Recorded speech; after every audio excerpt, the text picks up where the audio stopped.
حکومت بلوچستان سیلاب متاثرین کو سہولیات فراہم کرنے میں مکمل طور پر ناکام ہو چکی ہے۔ طوفانی بارشوں اور سیلاب کو 5 ماہ گزر گئے مگر متاثرین کی مشکلات کم نہ ہو سکے۔ دوسری جانب ایک مرتبہ پھر سے بارشوں نے بلوچستان بھر کی طرح نصیر آباد کا رخ کر لیا۔ بارش کی وجہ سے سردی کی شدت میں بھی اضافہ ہو گیا۔ خیموں اور جھونپڑیوں میں گزارا کرنے والے متاثرین کو سہولیات نہ ہونے کی وجہ سے ان کی مشکلات میں مزید اضافہ ہو گیا۔ مزید اس حوالے سے متاثرین نے وش نیوز سے بات چیت کرتے ہوئے کہا: بساتر تقریباً 6 مہینہ بھی اعتماد نہ کوئی حکومتی نمائندہ اختہ نہ کسے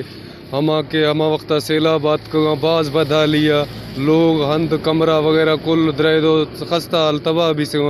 اعتماد نہ کوئی ٹینٹ نہ کوئی میڈیکل ریلیف نہ کوئی دمی چیئے کا شاید نہ ہر شے ہم کے حالات باز برایا کاش حکومت کوئی امداد نیست ہے۔ جنوری مہینہ شدید سردی ماحول اضافہ ہے گڑ تو یہ برسات بھی سے حالات باز خراب ہے مال مویشی کنے انسان کنے ہم منا وغیرہ ودی جدیاں شو حالت گند گئے ہمان چکم کے گزارا بھی حال باز بیکار انتظامیہ ہے حکومت شاہ ہم کے منسٹر شاہ اپیل ہے کہ مار ہم کے یک طرفہ نظر مگن دے ماد پاکستانی ہو بلوچستان ہے وہ ہم کر ہم کے ریلیف ہم دیت کہ عوام چیئے ودی پھادا ہم کھڑو بھی ہم کر ہم کے اہل بھی کہ ودی گزر بسر لائقہ بھی میسر گوٹ ربی جمال وائم اعتماد کوئی ہم کے پیناڈل ٹیبلیٹ تک کسا اختو داسا نہ میں گرا کافی اسان جو سامان جو لڑی ویو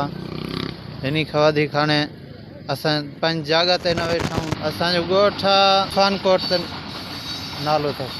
اسان کے ضرورت ہے کہ کمرہ آنی لین تو مہربانی تھیندو کمبل وغیرہ بھی ضرورت آئین جیکا ہویا تھی پانی کھانی ویو